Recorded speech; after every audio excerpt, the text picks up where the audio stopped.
And in business news, the central bank governor, that's the governor of the Central Bank of Nigeria, Mr. Yemi Cardoso, says the Apex Bank's decision to implement the electronic foreign exchange margin system is to ensure trust. The Apex Bank, as governor, made this known in a statement by its acting director, Corporate Communications Department, Mrs. Akama Sidi Ali, which said the governor, Mr. Cardoso, disclosed this while addressing members of the Harvard Club of Nigeria in Lagos. The CBN governor speaking on the topic, leadership in challenging times, restore credibility, building trust, and containing inflation, said the decision is rooted in understanding that trust was essential to central banking. He said the move is to enhance transparency and provide more credibility to provide accurate oversight for the foreign exchange transactions. According to him, trust is a central currency for the central bank. And the federal government has announced the commencement of crude oil sales to Dangote Refinery and other local refineries in Naira.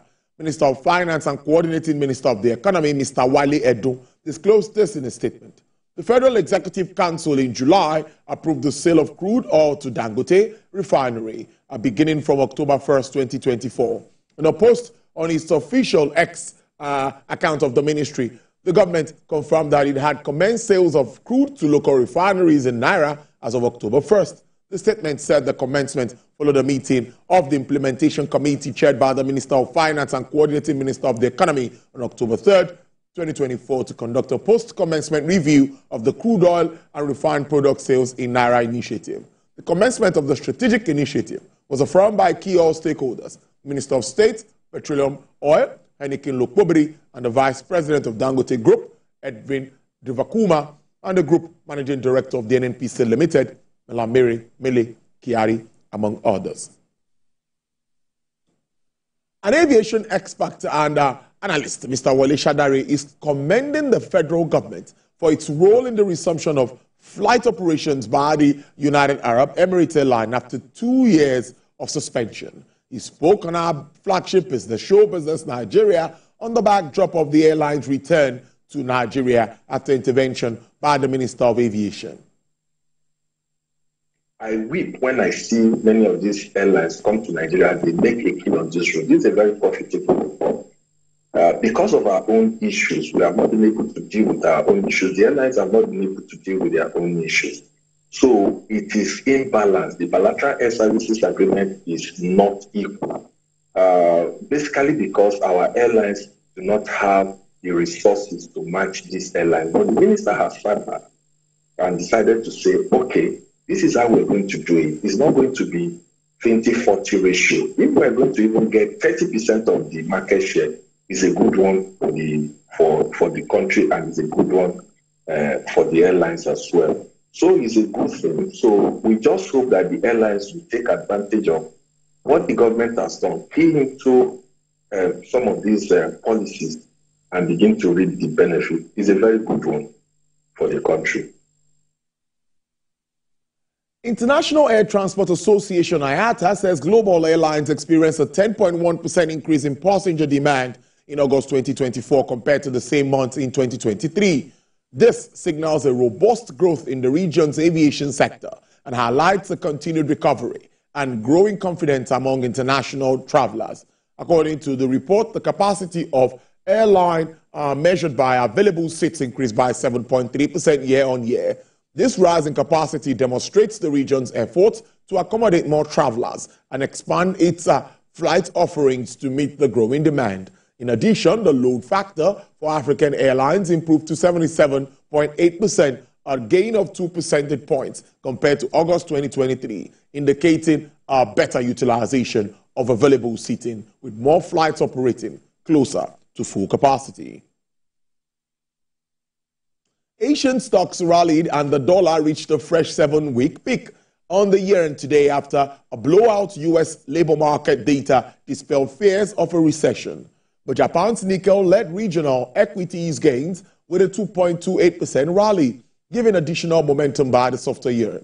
Hong Kong Hang Seng rose 1.646%. Australian stock benchmark added 0.68%. South Korea Kospi gained 1.53%. Mainland Chinese stocks remain closed until Tuesday for the Golden Week holiday.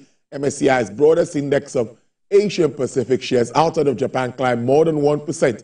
U.S. Dow Jones Industrial Average is slightly down. The cash index closed an all-time peak on Friday following the payrolls data. German industrial sector orders fell significantly more than expected in August, adding to signs that manufacturing in Europe's largest economy will not recover in the coming months. According to federal statistics, the sector declined by 5.8% on the previous month on the seasonal and calendar-adjusted basis. The statistics office said one reason for the negative results is the large orders for transport equipment, such as aircraft, ships, trains, and military vehicles, placed the previous month higher. It said all items figures for July showed 3.9% increase on the month-on-month from a previous figure of 2.9% due to a considerable volume of orders reported late by establishments. PMI data for manufacturing shows last week that Germany's manufacturing sector contracted at its fastest pace in a year in September, driven by sharp declines in output, new orders, and employment. Shell's refining profit margins declined in the third quarter from the previous 3 months as global demand sagged.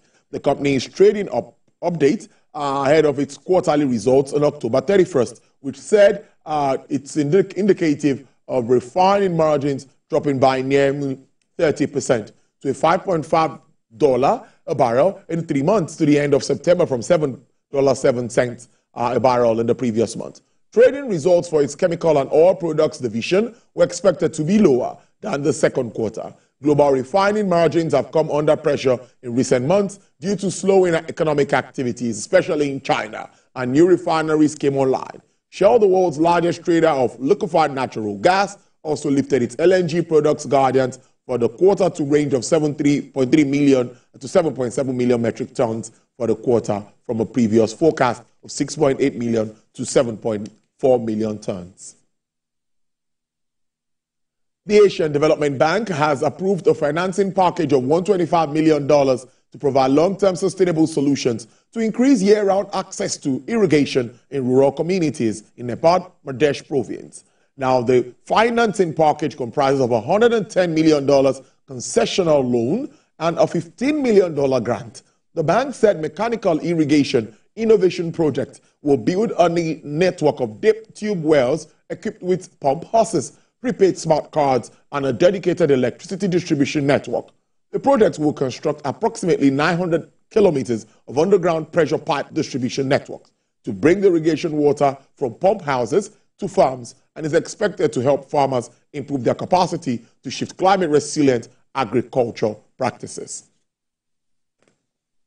And crude oil prices fell today after posting their steepest weekly rise in more than a year last week, as oversupply concerns amid softer demand countered the worries over a wider Middle East conflict disrupting exports in key oil-producing regions. Now, U.S. West Texas Intermediate crude sells for $76.13 with an upward review of 2.35%. Brent experienced an uptick of 2.04% to sell at $79.64 per barrel. Bonny Light sells for $78.62 and is down 2.84%. And for the OPEC basket, dealers are offering $74.90 with an upward price review of 0.38%. That's business news at this hour. I'll see you at the top of the hour for Business Nigeria. Next is sports news. Good afternoon.